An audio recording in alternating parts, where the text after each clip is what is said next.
live in one of the most beautiful places in the West, probably in the world. Here there is plenty of nature. Unfortunately, like all nature these days, there is something of value to big companies. In this case, the most valuable thing here is seaweed.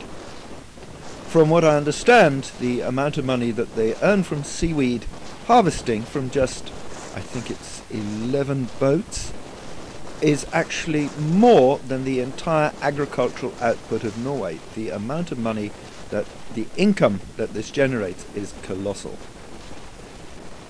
Seaweed harvesting is seen as a very healthy activity. Using seaweed products is seen as good for the body and good for the environment. But the reality is somewhat different.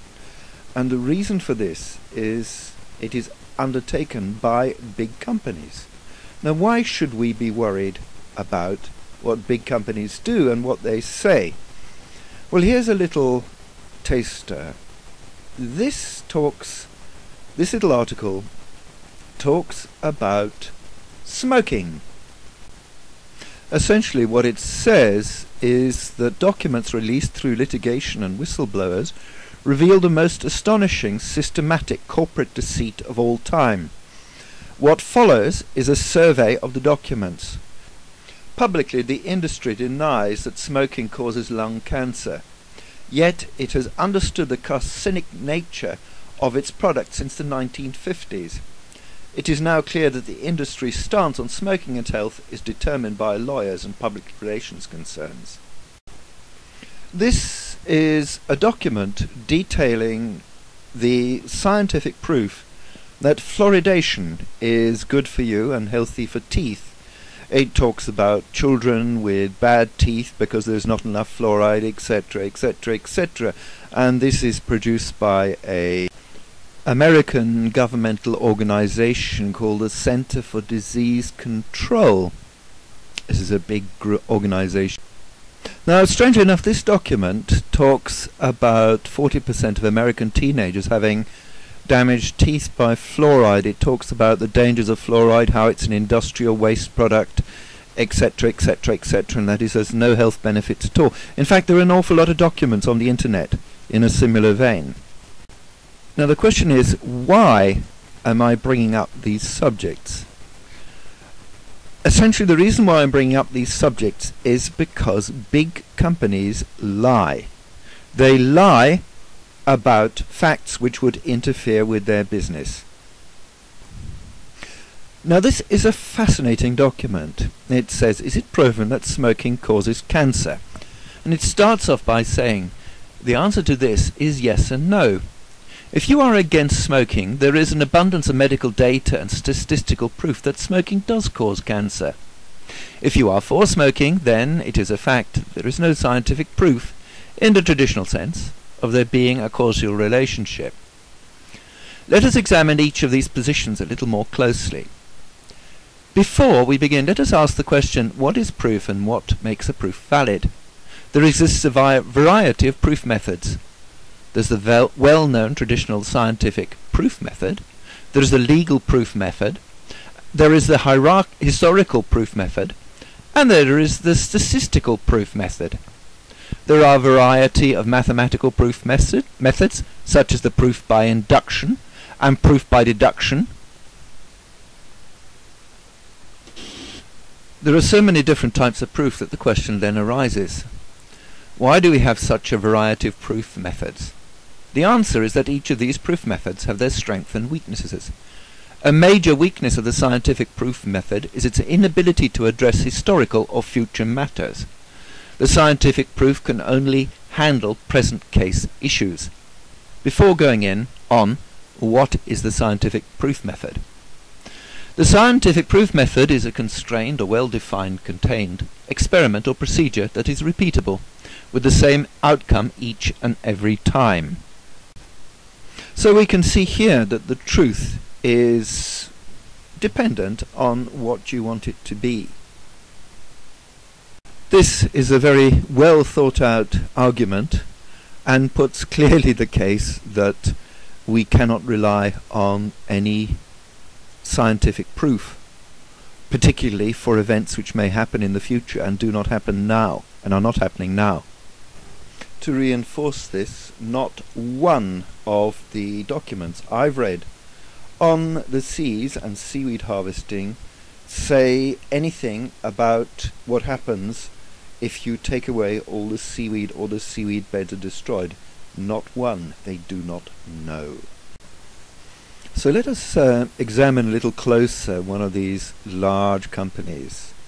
This is FMC Corporation. As you can see, it's into agricultural products, biopolymer, industrial chemicals, lithium, and quite a number of other industries. This is FMC Corporation. Let's be clear on that.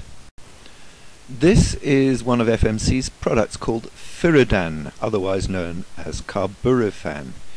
Here it says on FMC's own website how harmless it is and what a wonderful product is, and how they don't understand how the world is thinking it is such a bad thing. Here is an article on this particular chemical being banned in the USA and how FMC tried to produce scientific data which was false. A little more in-depth article saying how this substance has killed millions of birds, causes neurological damage in humans, and countless other nasty things about this particular substance. In Kenya and in many parts of the world, this chemical is used to kill animals which are unwanted. It is very cheap and very easy to get. Here is a little video of a lion having been poisoned with Furadan. FMC being fined for polluting the air with cyanide and other nasty chemicals. This is where the pollution happened, at a place called Fort Hall, and of course it's only the poor people who really get hit by these. And they also talk about radiation and such things which were produced by the chemicals FMC used there. Here FMC was fined 25 million euros for running a price-fixing cartel. Another place, groundwater polluted by FMC, and how they've managed to fix it. And the leachate from the site actually poisoned the Mississippi River, amongst other things, so this is a very serious thing. It seems that their solution is to build an industrial estate on top of the site. This is very clever because it means that the local people are very keen to stop anything disturbing this, because this is where their jobs and their interests lie. Here FMC receives a $13 million fine for stealing money from the United States government. It's called fraud, but that's okay because it's a large company doing it. They just got a very big fine, in fact a record fine, $13 million. Now this is about L-Beels, that is environmentally friendly cars. We've heard lots about how it takes a long time for the energy used in the production to pay back, etc. But we hear very little about the batteries which are used in the cars. Here is an article produced by a very prestigious research firm on those batteries.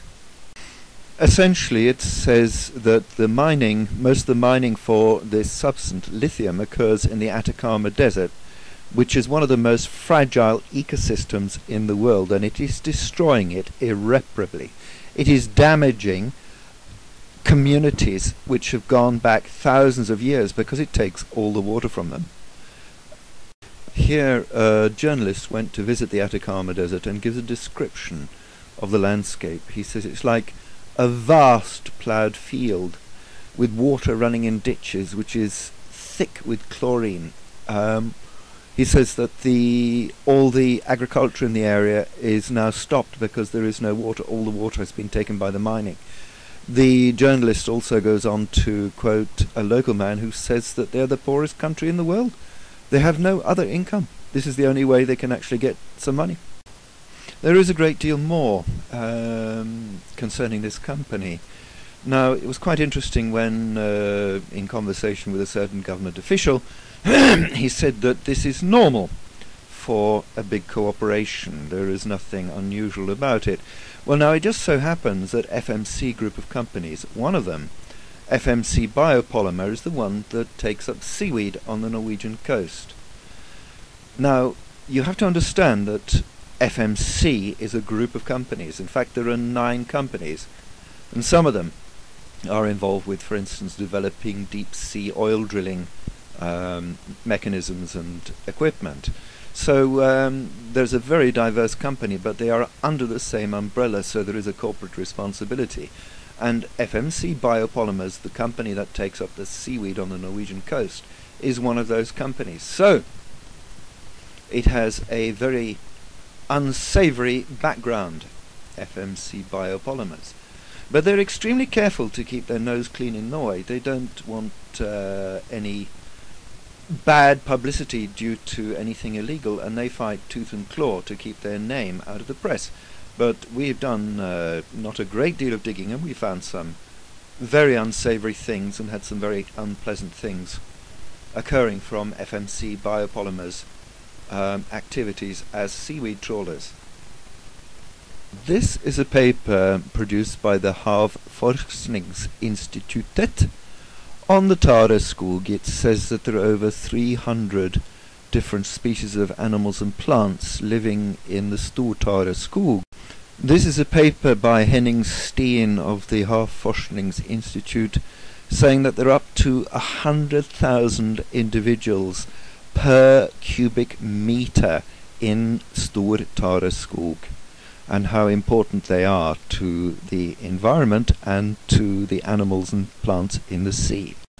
Here is a stem of the Stor-Tara washed ashore after the Tara trawlers had been outside Hustadvika. This was just in February, January. As you can see, there is no life at all on this plant. There is nothing growing on it. It should be covered in epiphytes, bryozoa, mussels, everything. There is nothing on it. There is nothing living on it. We examined a good bit of the Tara to see if there was any animal life on any of the plants, and there is virtually none. Just in case you're thinking this is just the one plant, we had a really careful look, and we filmed an awful lot of Tara which had been washed up in various places along the coast here after they had been Tara trawling. Here you can see there is a stretch of 200-300 meters, and it is all the same type of Tara. It's Stor-Tara. There is nothing on these plants. There is no animal life or plant life growing on them. They are bare. If you read the documents produced by such illustrious figures as Svensson, who is the father, if you like, of seaweed harvesting in Norway and marine research, he quite clearly states that it takes 6 to 8 years for the animals attached to the stalks and in the seaweed forest to grow back to their normal density.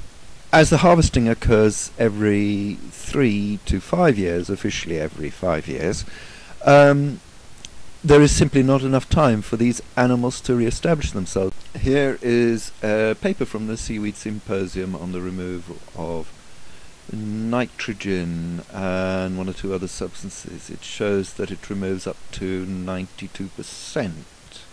Phosphates 75 to 98%.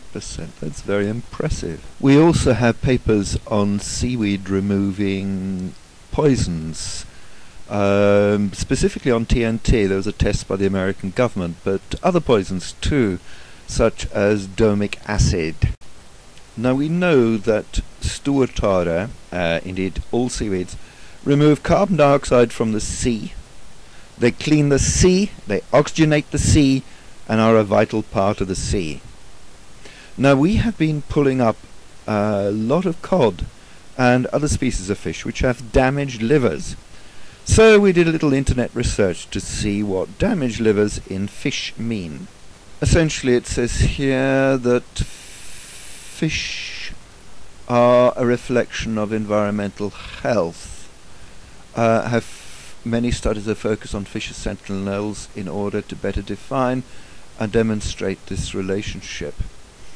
It talks about fish having tumours and a number of other things, and whether this carries over to humans, they don't know.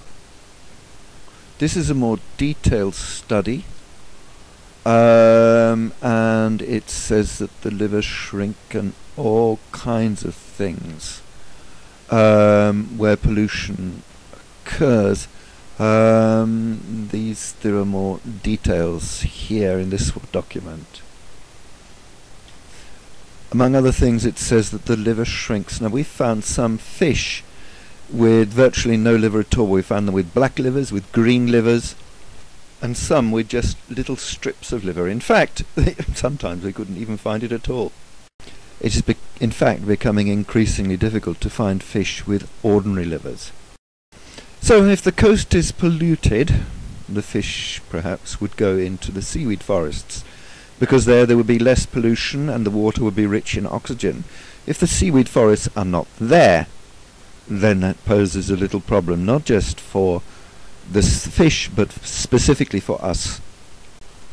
This article talks about closed areas for fishing of blåkveite, Tränandjupet in Norrland.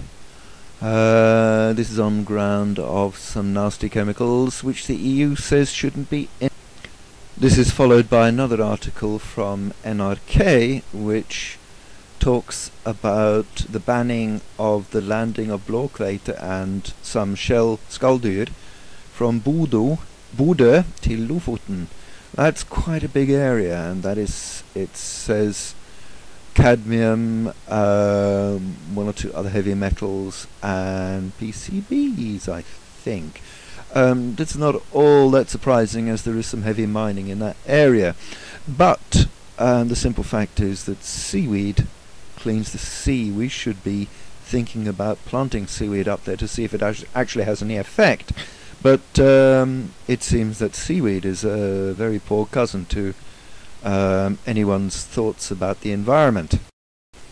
Just a stray little thought to end. You may have found that video of the lion struggling to cross the ground on semi-paralyzed legs due to having eaten furudan. Distressing.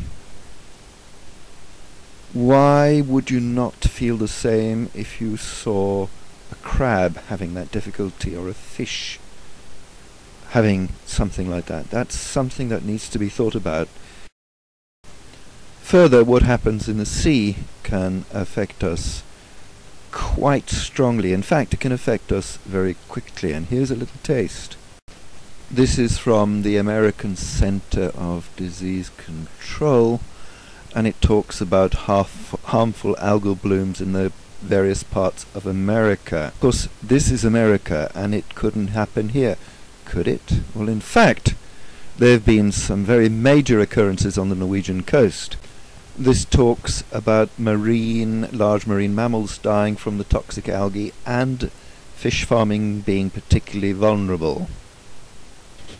Now the question is, how common are these incidents? Well, here is a map of America and where they occur, and they say, this goes on to say that they are occurring more and more frequent. As you can see, every part of the American coast is affected. The bit on the bottom where there is no data is actually a piece of land. Now the question is, how seriously does the Norwegian government take tara trawling and nature? Well, here is another document talking about tara trawling being allowed in 70 nature reserves, bird reserves. Here is one from Nina, which essentially says that there is no direct evidence that tara trawling reduces food for seabirds. There are, however, indication that kelp trawling does have an effect on seabirds, and at Runde the number of several species have dropped following kelp trawling on at least 3 occasions. At Smøla, where kelp is also trawled, the population of seabird species have declined compared to areas without kelp trawling. However, the relationship between seabirds and kelp removal has not been established for this area. This is quite amusing because it says that the seaweeds disappear after the tide trawling, but here we're not sure that it actually does have any effect on them. This is going back to science and how it is used again.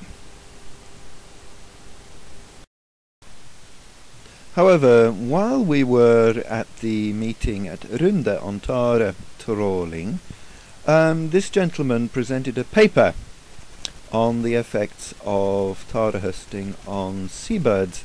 Essentially what he said was that birds need something like 2.6 grams of protein per cubic meter of seawater to survive, and after trawling it went down to 1.6, so it wasn't possible for the birds to survive.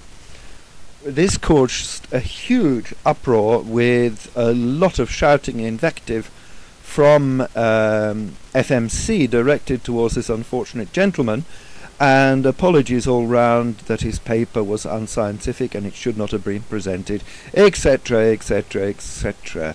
An example of very poor science. But as we've already discussed, science can mean different things depending on how important you think it is.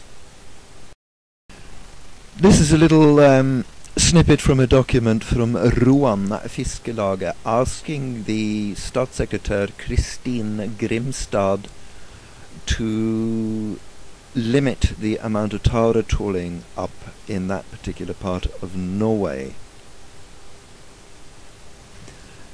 Their conversation with the minister detailed reduced catches and possible environmental damage. I've spoken to the ordfører, the mayor, Jan Helge Gruddeland, and he told me that they've had no response at all from the Norwegian government on this. So it seems that the Norwegian government is not really that concerned about what goes on in the seaweed forests or in the sea. Our own contacts, that is Stop TT's contacts with some government departments, actually have been extremely helpful and fruitful. We have produced these documents, and much to our astonishments, we have been told that they have been unaware of the vast majority.